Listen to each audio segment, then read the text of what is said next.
Bendiciones a estimados amigos y hermanos, deseo que se encuentren bien. Hoy estamos en viernes 21 de mayo del año 2021, trayendo siempre comentarios y notas acerca de los tiempos finales.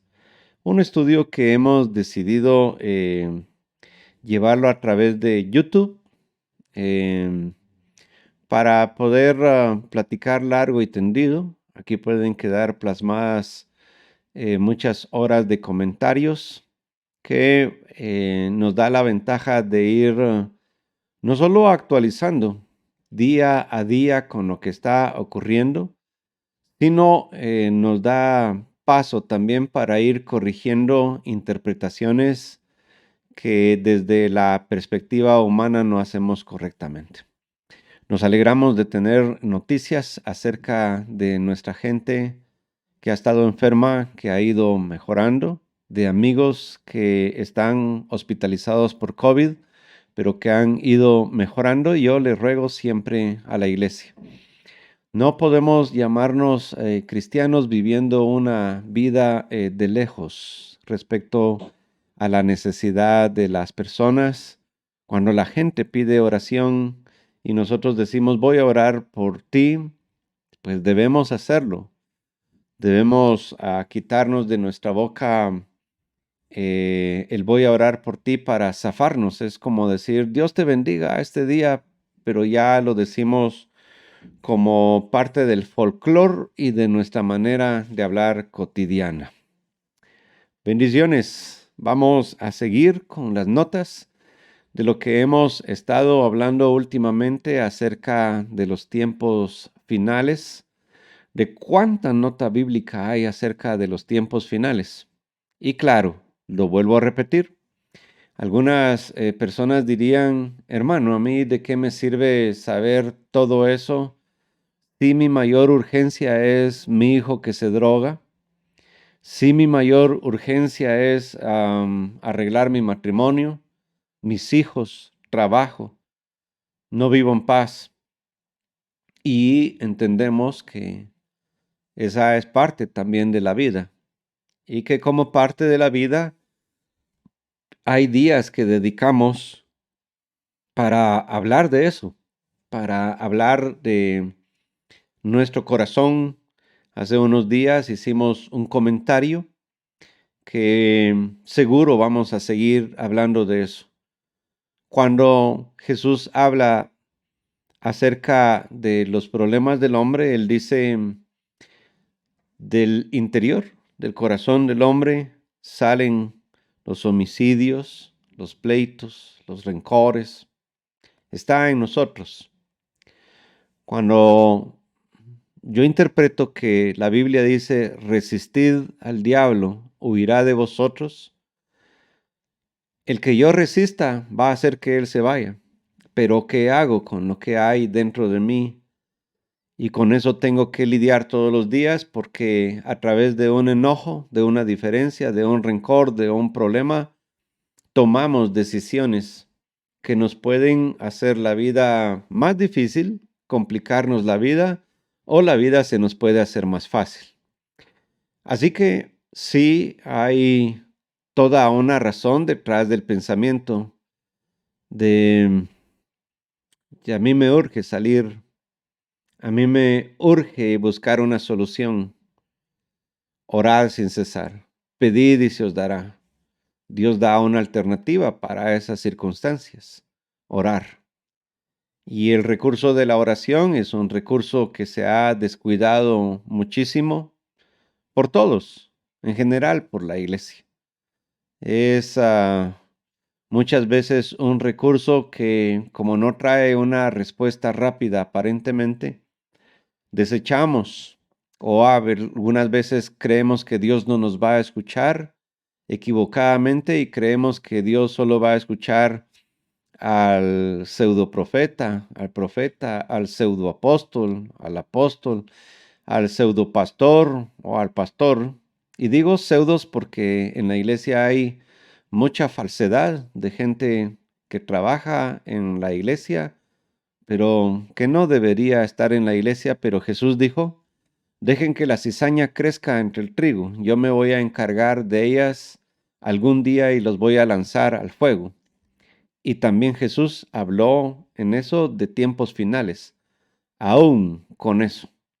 Así que como los conflictos en Israel han estado y nos han dado pie para poder hablar de tanta profecía bíblica respecto a los tiempos finales, hasta el día de ayer nos quedamos platicando de que cuando los profetas del Antiguo Testamento escribieron acerca del día grande de Dios, no solo ellos no tenían el concepto de iglesia, pero sí tenían el concepto nacionalista de Israel como una nación, aún sabiendo ellos que la nación de Israel se había dividido en dos partes, el reino del norte y el reino del sur, Judá y Benjamín.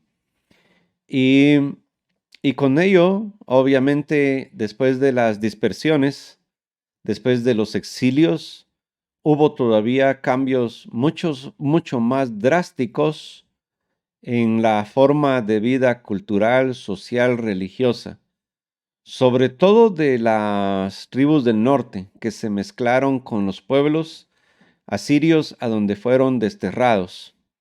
Por esa causa los samaritanos estaban muy mal vistos, pero por esa causa es que también vino Jesucristo por ellos. No que en Judá estuvieran bien, no que los de Judá hicieran todas las cosas correctas, para nada. Israel ya hemos visto que a través de la historia ha tenido a bien despreciar muchas veces al Señor. Y este concepto usted lo tiene que tener muy claro. Oiga este concepto. Cuando Jesús viene, Él dice, a los míos vine, los míos no me recibieron. Mas a los que creen en mi nombre, los haré ser hechos hijos de Dios.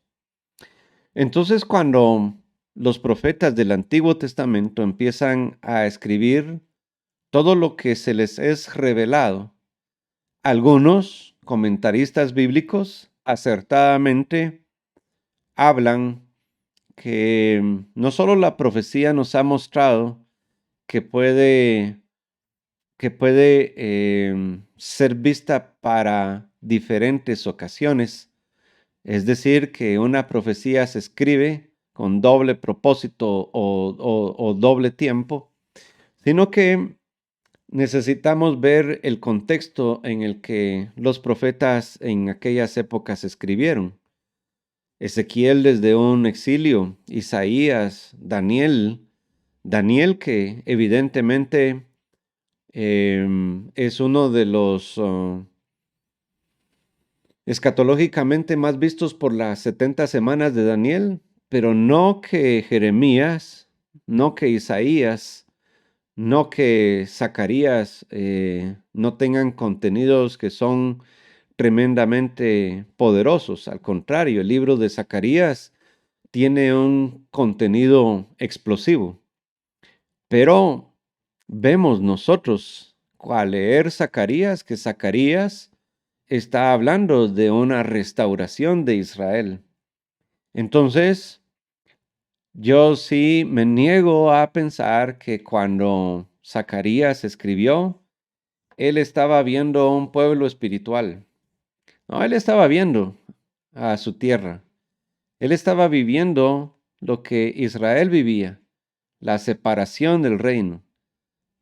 Ellos estaban viendo lo que había ocurrido anteriormente con el pueblo y anhelaban la restauración del reino.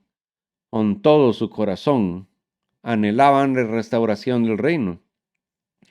Y al anhelar la restauración del reino, puede ser que estuvieran y hayan sido influidos sus pensamientos por las guerras, por el exilio, por las capturas, por la destrucción del templo, por todo lo que ellos vivieron. Puede que sus pensamientos hayan estado influidos por lo que sus ojos y sus oídos veían.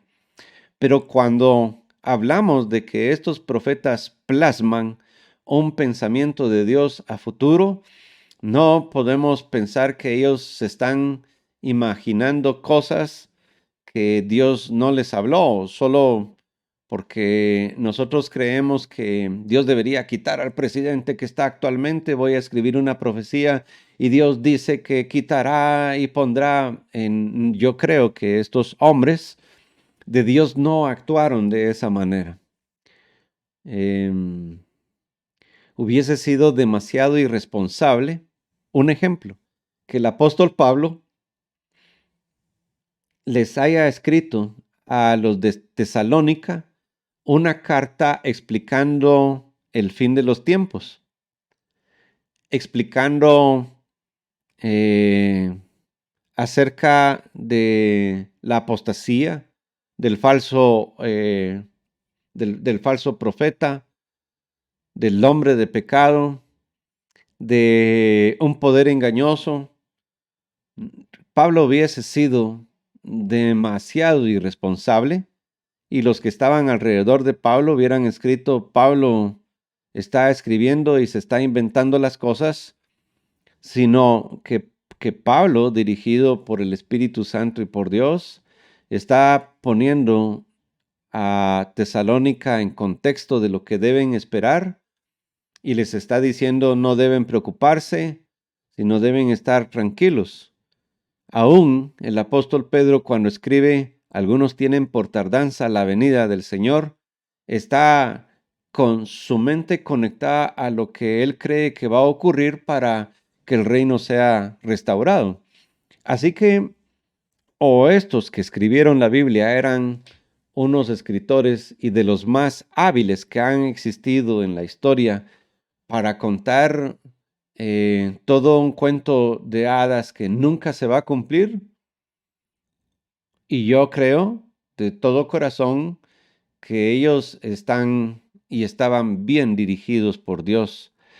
Por eso tengo aquí a la mano Zacarías capítulo 13, versículo 7, y mire lo que dice: levántate, oh espada, contra el pastor.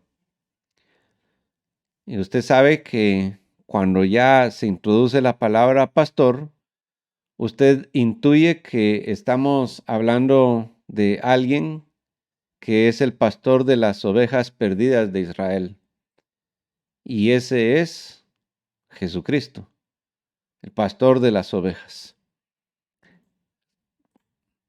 Y contra el hombre compañero mío, dice Jehová de los ejércitos, hiere al pastor y serán dispersadas las ovejas.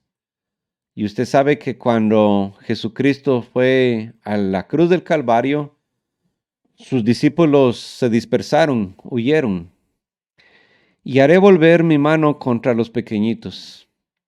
Y acontecerá en toda la tierra, dice Jehová, que las 2/3 partes serán cortadas en ella. Y cuando usted lee Zacarías 13:8, inmediatamente conecta su mente con el Apocalipsis, en donde el Apocalipsis narra cómo la 1/3 parte de la tierra morirá a causa del sol, cómo la 1/3 parte de la tierra morirá a causa del agua de ajenjo, la contaminación.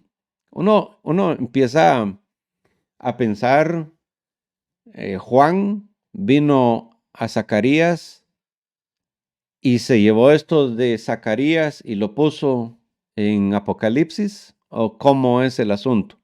O Dios estaba ratificando lo que Zacarías había escrito, que obviamente no solo el pastor de las ovejas ya fue herido, fue muerto y resucitó, y sus ovejas dispersadas, y posteriormente empezó la iglesia, el tiempo de la iglesia, pero el versículo 8, eso no ha acontecido. Podemos narrar la fiebre española, la peste española, la peste bubónica en 1918-20.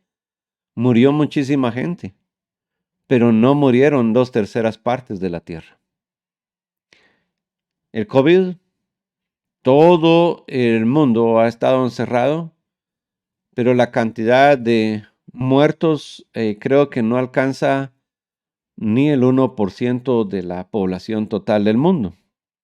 Entonces, no podemos decir que el COVID ya es una peste que va a matar 2/3 de ella.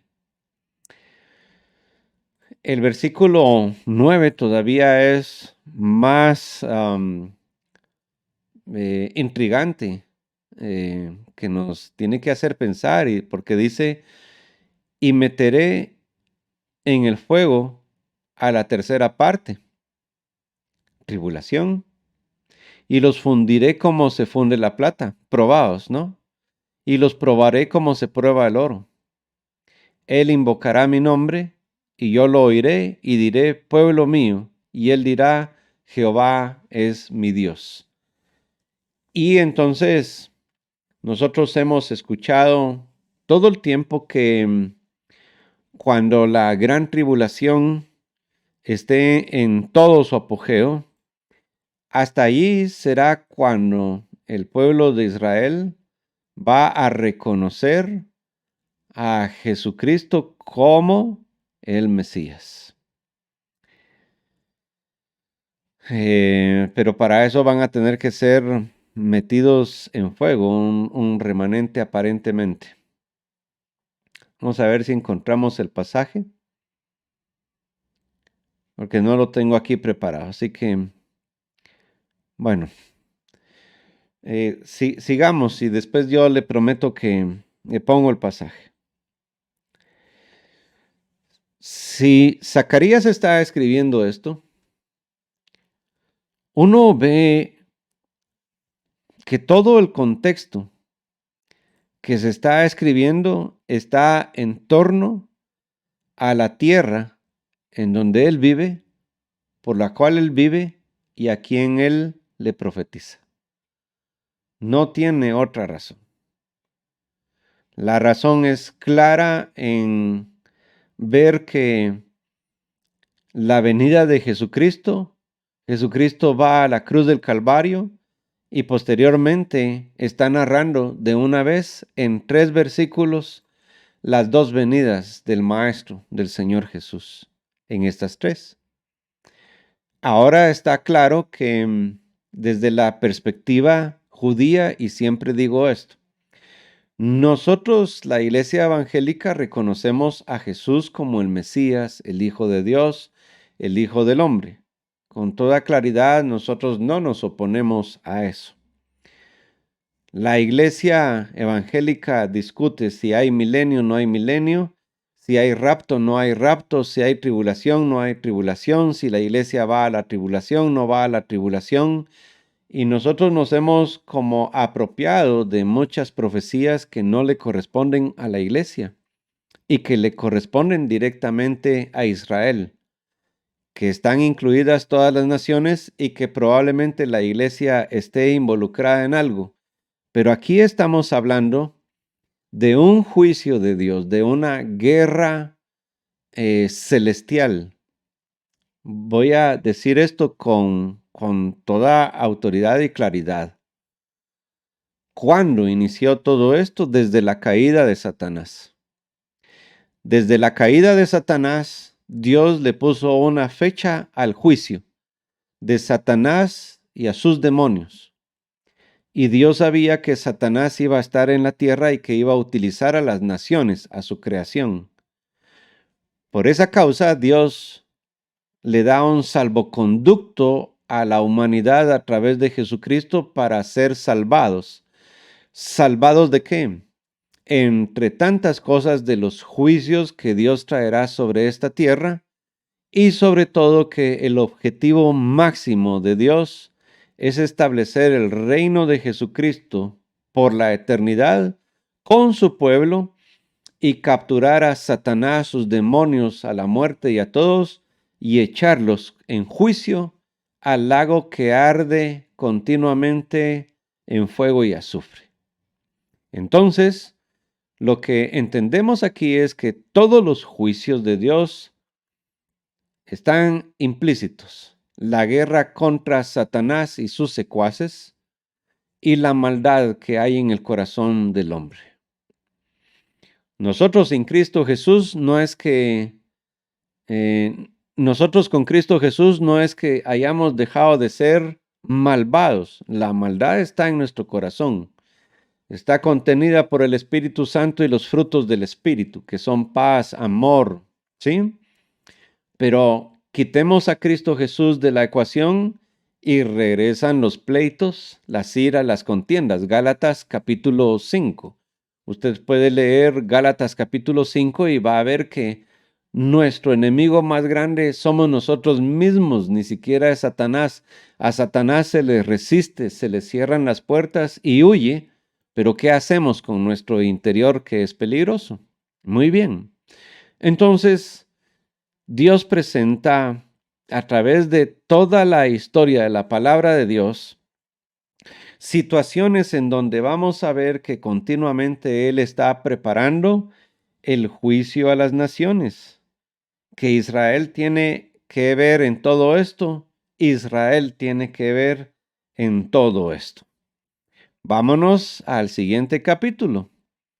Zacarías 14, 1, 2, 3, sí. Entonces dice, he aquí viene el día de Jehová viene, y en medio de ti serán repartidos tus despojos. Yo sé que ya es la cuarta, quinta vez que repetimos esto, pero se nos tiene que ir grabando.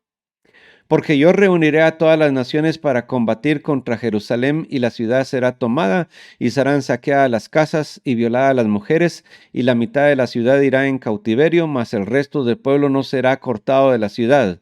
Después saldrá Jehová y peleará con aquellas naciones como peleó el día de la batalla. Y usted puede darse cuenta aquí que hay un remanente, que hay una pelea y que es Dios el que está haciendo que las naciones vayan contra Jerusalén. ¿Cuál es la causa? Dios quiere hacer justicia. Dios quiere hacer justicia y Dios va a hacer justicia. Dios no va a cambiar de planes ya con lo que Él ya tiene fijado contra Satanás, contra la serpiente antigua, contra la muerte. Eso ya, sus demonios, eso ya está un día fijado, el día grande. Satanás, utilizando a las naciones, influyendo en ellas, las va a convencer, pienso yo, de alguna manera. Yo he pensado muchas veces en que Satanás cree que puede vencer al Señor de alguna manera. Lo ha intentado ya varias veces. Lo intentó en el cielo, fue desterrado. Lo intentó en el Edén, fue expulsado. Lo intentó en la torre de Babel, fueron dispersados los pueblos.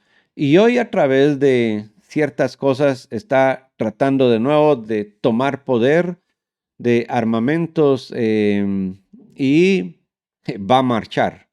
Va a marchar para tratar de vencer al Señor. De hecho, se va a sentar en el trono de Dios. Él va a pasarse, a hacerse pasar por Dios. Quiero llevarlo a Daniel, capítulo 9, y usted en su Biblia puede marcar desde el versículo 20, aunque nosotros vamos a leer 24 al 27. Hicimos un estudio hace un par de años de las 70 semanas de Daniel aquí en la iglesia.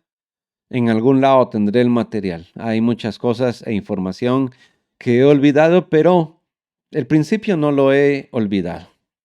Dice, 70 semanas están determinadas sobre tu pueblo y sobre tu santa ciudad.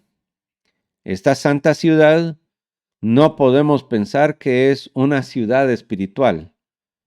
No hay manera de que metamos en el pensamiento de Daniel. Daniel está hablando de un acontecimiento meramente espiritual. Santa ciudad.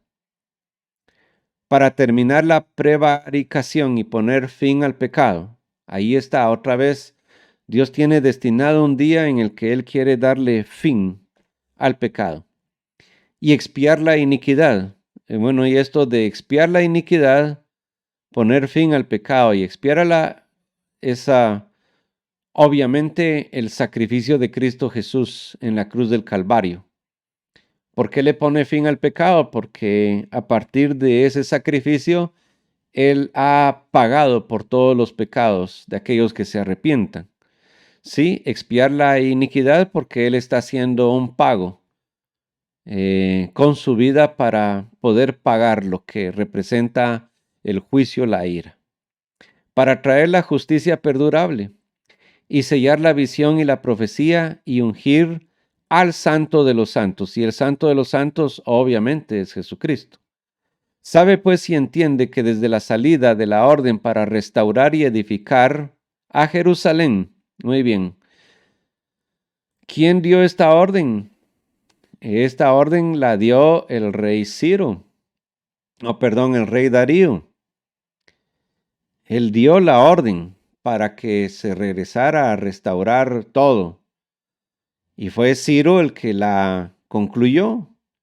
Entonces regresó, creo que era un tataranieto, algo así de Salomón, de la descendencia de David. Posteriormente de él, Esdras, y posteriormente concluyeron los muros con Nehemías. Cada uno de ellos tipifica una figura de Dios, del Espíritu Santo y Cristo Jesús. ¿Qué hizo el primero? Empezar a restaurar el templo. El segundo fue a restaurar la palabra. Y el tercero fue a restaurar el cuerpo, el templo, las murallas. Esto habla de la restauración de nuestro interior, de nuestra mente, de nuestro corazón y de nuestro cuerpo. Una restauración, pues que podríamos ver una figura de eso. Pero aunque eso pasó espiritualmente y podemos darle una aplicación espiritual, pero eso pasó físicamente. Aquí no estamos hablando de que eso haya sido un pensamiento espiritual. Eso sucedió físicamente. Entonces dice que hasta el Mesías príncipe habrá 7 semanas y 62 semanas. Desde la orden de Ciro hasta el nacimiento de Jesús y la muerte en la cruz del Calvario hay 62 semanas.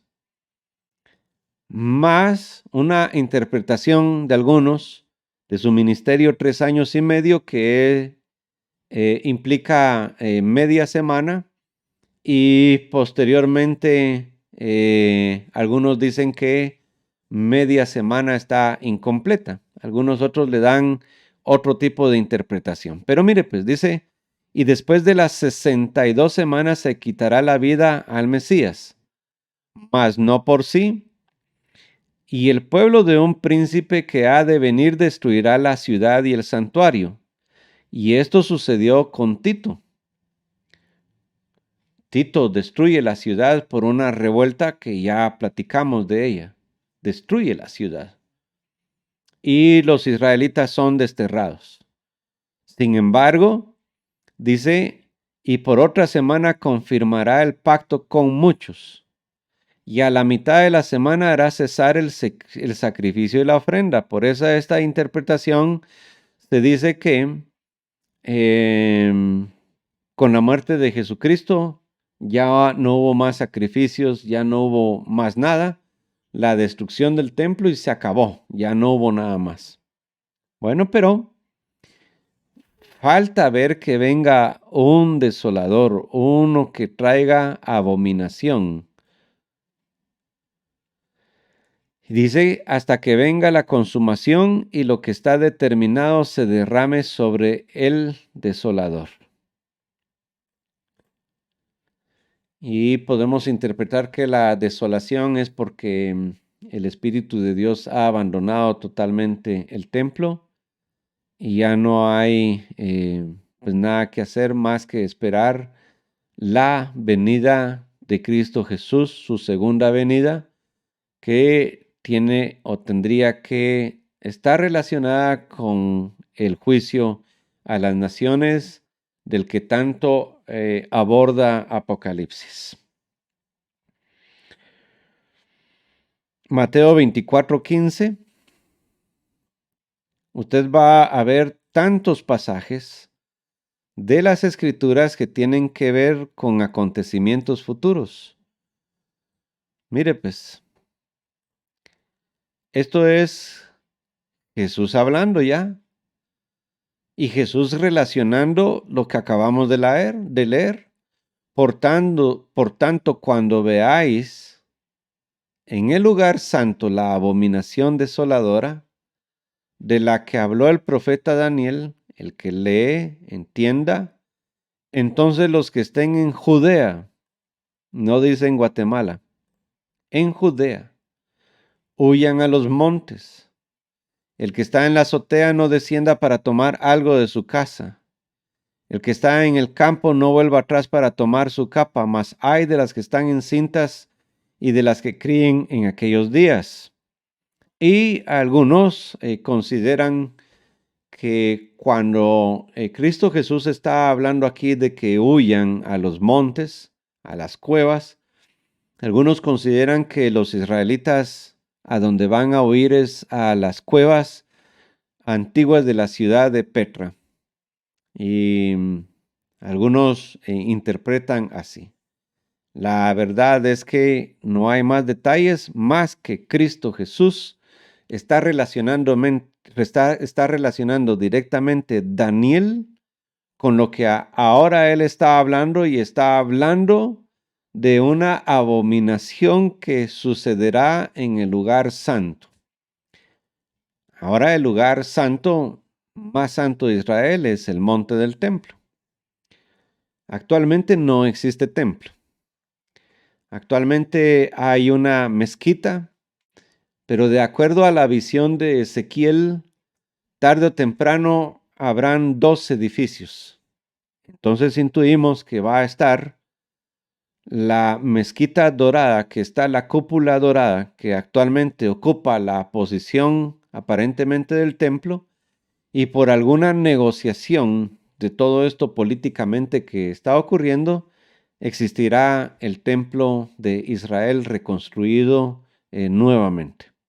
Muy bien, entonces usted se percata que Jesús está hablando geográficamente, porque pues siempre he pensado que los que dicen que esto no es, que tiene que ver con la iglesia, yo siempre pienso, ¿y cómo la iglesia va a reconocer que es Judea y en donde tenemos un monte santo? No logro. Es decir, yo no logro compaginar lo que la gente dice con lo que Jesús dice y que dicen los libros proféticos. Ahora, eso es Jesús hablando. Entonces, si Jesús está hablando, yo tengo que prestarle tanta y mucha atención. Porque dice entonces, orad pues que vuestra vida no sea en invierno ni en día de reposo. Y esta es una enseñanza que dimos hace algún tiempo respecto a las fiestas de Israel. Las fiestas de Israel son 7. Ya Jesús cumplió en cada una de las fiestas, Él cumplió algo que tiene que ver con las fiestas. De lo que Él no ha cumplido, aún en las fiestas de Israel, posiblemente son 3 fiestas que todavía Él no ha participado, no ha cumplido. La fiesta de las trompetas, que es llamada, no se sabe el día ni la hora. Y esto ya lo explicamos, que tiene que ver con Moisés cuando baja del Sinaí, que empezaban a tocar trompetas porque ellos tenían que empezar a ver al cielo, la luna, estrellas, para empezar a tocar las trompetas y celebrar la fiesta de las trompetas, que tiene que ver con la entrega de la ley de Moisés al pueblo. La fiesta de los tabernáculos, que es la siguiente fiesta, y de ahí Si no estoy mal, es la fiesta, la última fiesta de Israel, son las fiestas que tienen que ver con el perdón de los pecados del pueblo, ¿verdad? Anualmente. Muy bien. Estas fiestas, si Jesús cumplió ya las primeras 4, intuiríamos que Él va a cumplir algo en las siguientes 3 fiestas. Porque entonces dice, habrá gran tribulación, la cual no ha habido desde el principio del mundo hasta ahora, ni la habrá. Muy bien, entonces aquí ya estamos hablando de un tiempo de tribulación, del día grande de Dios. Si aquellos días no fueran acortados, nadie sería salvo. Mas por causa de los escogidos, aquellos días serán acortados. Algo tiene que ver con los escogidos de Dios. Entonces, si alguno os dijere, mirad, aquí está el Cristo, que es Mesías, mirad, allí está, no les creáis, porque se levantarán falsos cristos. Muy bien. Y continúa la explicación de Jesucristo para esos días específicos de la gran tribulación. Un detalle, yo aquí leo que está relacionado con una pregunta que le hacen anteriormente sus discípulos. 24:3. Estando sentado en el monte de los olivos, los discípulos se acercaron aparte. ¿Sí? Dinos cuándo serán estas cosas y qué señal habrá de tu venida y del fin del siglo. Jesús les dijo, mirad que nadie os engañe, porque muchos vendrán en mi nombre diciendo yo soy el Cristo, etcétera, y etcétera. Y él empieza a narrar lo que va a haber previo a los días de la gran tribulación. Pero en el 24:1, usted lee y dice, cuando Jesús salió del templo y se iba, se acercaron sus discípulos para mostrarles los edificios del templo. Estaban orgullosos del templo. Jesús respondiendo, él les dijo, ¿veis todo esto? De cierto os digo que no quedará aquí piedra sobre piedra que no sea derribada. Y entonces los discípulos seguramente se quedaron con la espinita de, bueno, ¿qué nos está hablando Jesús? Y Jesús empieza a hablarles, empieza a narrarles todo lo que Jesús cree que ellos tienen que saber respecto a los días finales. Si usted ve el pensamiento de por qué se origina la respuesta de Jesús, no tiene que ver con la iglesia, tiene que ver con un templo, tiene que ver con acontecimientos que van a ocurrir en Israel. Jesús directamente está hablando de acontecimientos que van a ocurrir en Israel. Les está respondiendo a ellos. Y Jesús les está diciendo, antes de esto van a suceder, y entonces dice, vendrán muchos en mi nombre. El concepto mesiánico corresponde a Israel, no corresponde a la iglesia. Nosotros ya tenemos conocimiento pleno de que Jesús es nuestro Mesías, a menos que seamos tan bobos de dejarnos engañar creyendo que Jesús anda caminando por las calles. Entonces diríamos, oh, y sí, ahí está el Cristo. Nosotros a Cristo Jesús lo estamos esperando para que venga entre las nubes, no para que ande caminando entre los hombres. Por lo tanto, esta respuesta es eminentemente para gente que está esperando un Mesías. ¿Y quién está esperando a un Mesías hoy? Es Israel, un habilidoso que lleve paz y restauración a Israel. Si yo como iglesia estoy esperando la venida de Jesús en el cielo y me dicen, mira vos, hay que viajar a Israel porque ahí anda Jesús, yo diría, no hombre, estás mal, lee tu Biblia. Pero alguien que está esperando al Mesías para que camine en Israel, obviamente será engañado. Entonces dice, y oiréis de guerras y rumores de guerras. Mirad que nadie os turbéis porque es necesario que todo esto acontezca, pero aún no es el fin. Ahora aquí el Señor incluye todo el mundo. Porque dice, porque se levantará nación contra nación, reino contra reino, y habrá pestes, hambres y terremotos en diferentes lugares. Y ya Jesús abre para todo el mundo la profecía. Entonces os entregarán a tribulación y os matarán y seréis aborrecidos de todas las gentes por causa de mi nombre.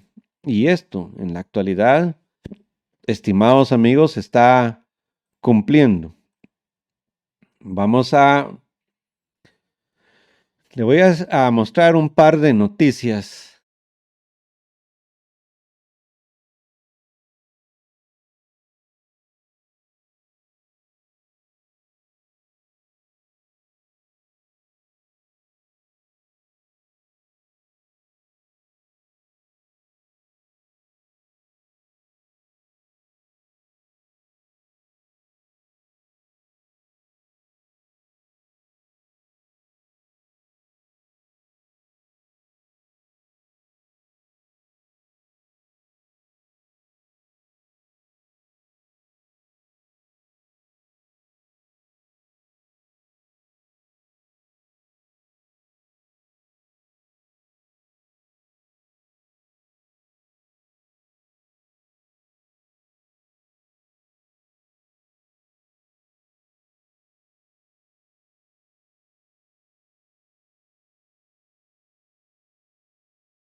A causa de su nombre es una cuestión que es real, que está ocurriendo en nuestros días.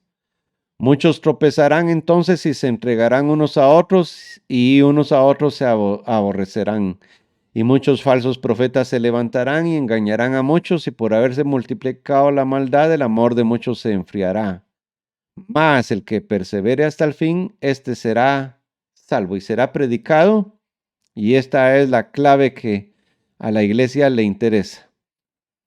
Y será predicado este evangelio del reino en todo el mundo para testimonio a todas las naciones, para testimonio. Y hasta entonces vendrá el fin. Ahora yo tengo una cita importante que es Pablo hablándole a la iglesia, a los de Tesalónica. Y en 2 Tesalonicenses, capítulo 2, hay algo que yo quiero que usted lea conmigo. Dice, vamos a subrayarlo. Esto es el apóstol Pablo hablando de la venida de nuestro Señor Jesucristo. Está hablando de el día de juicio, cuando Jesucristo se aparezca entre las nubes. Nadie os engañe de ninguna manera, porque no vendrá sin que antes venga la apostasía y se manifieste el hombre de pecado, el hijo de perdición, el cual se opone y se levanta contra todo lo que se llama Dios o es objeto de culto, tanto que se sienta en el templo de Dios como Dios, haciéndose pasar por Dios. Muy bien. ¿En dónde está el templo de Dios? Se está en los cielos. Aquí en la tierra, ¿en dónde está el templo de Dios? En nuestro corazón. Y yo siempre he dicho, ¿acaso Dios va a permitir que Satanás se siente en nuestros corazones sustituyendo al Espíritu Santo? ¿O estamos espiritualizando algo que no debe espiritualizarse y que está hablando claramente el apóstol Pablo de que se va a sentar en un lugar en donde supuestamente se adore al Dios verdadero? Ahora hay dos cosas aquí. Va a aparecer el anticristo, va a aparecer el hijo de pecado, pero antes del gran día de que Jesús aparezca en las nubes, todo el movimiento que empezamos a ver ya en el mundo, prohibición de leyes, persecución contra la iglesia, no tener libertad en YouTube, en Facebook, Instagram, en las redes sociales, de hablar claramente de la palabra de Dios y sobre todo con ciertos temas que se han vuelto ásperos para la sociedad, sobre todo pecado sexual, sobre todo aborto, entre otras cosas la libertad religiosa, dicen ellos, pero tal libertad religiosa está controlada por quienes ellos quieren y como ellos quieren. De hecho, hay países ya en donde los pastores tienen que pasar sus sermones previo a predicarlos para ser aprobados o rechazados, porque si esos sermones corrompen, según ellos, u ofenden a las personas, dichos sermones no pueden ser predicados. Es como lo que nos ocurre con las plataformas que usamos para transmitir. Si a ellos no les agrada algo que dijimos, contra ellos quienes quieren o creen que se ofenden, ellos botan los videos simplemente. Entonces ya están pasando cosas.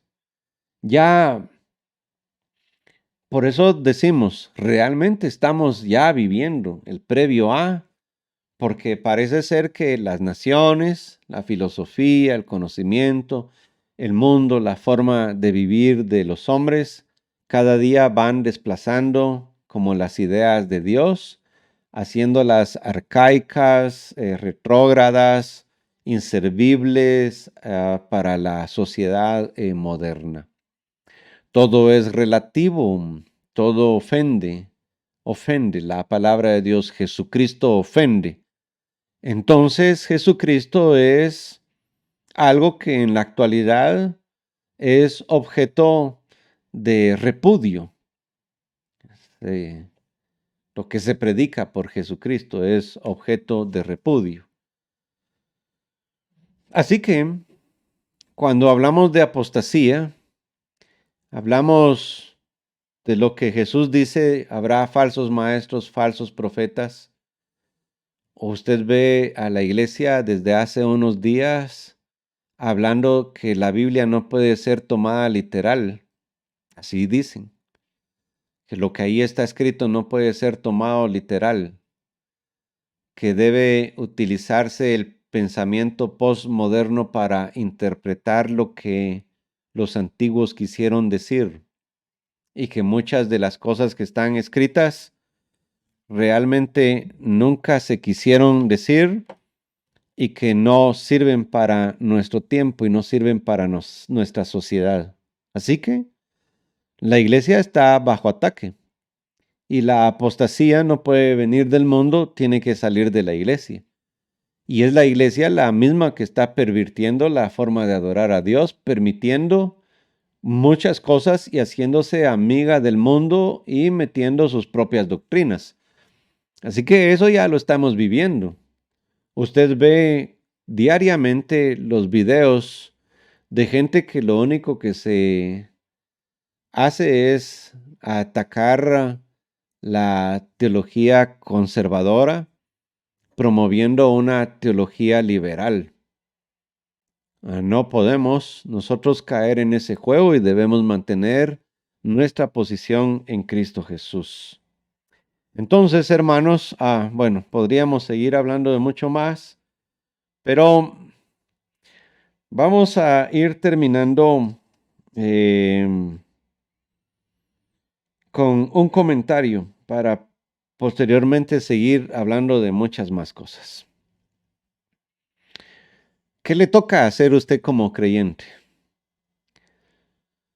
Lo que a usted le toca es perseverar. Mire lo que dice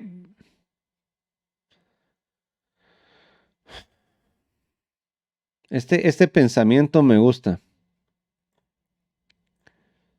Aunque el apóstol Pablo estaba escribiendo respecto a la segunda venida de Jesucristo, pero dice, no os dejéis mover fácilmente de vuestro modo de pensar.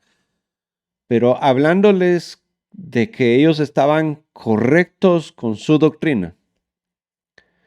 Entonces, que Jesucristo es tu Señor y Salvador, que murió en la cruz del Calvario, que vendrá por ti, que tiene preparado un lugar para ti, que un día va a sacar tus lágrimas, que Él perdona tus pecados, son cosas que debes seguir conservando en tu vida.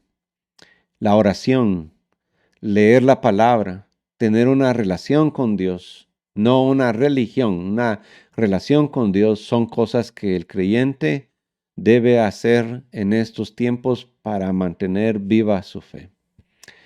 Así que yo deseo de todo corazón que sigamos hablando de estos temas y de muchos temas más adelante, pero por hoy yo de todo corazón deseo que Dios los bendiga a todos y nos veremos el domingo aquí en la iglesia para alabar a Dios en vivo.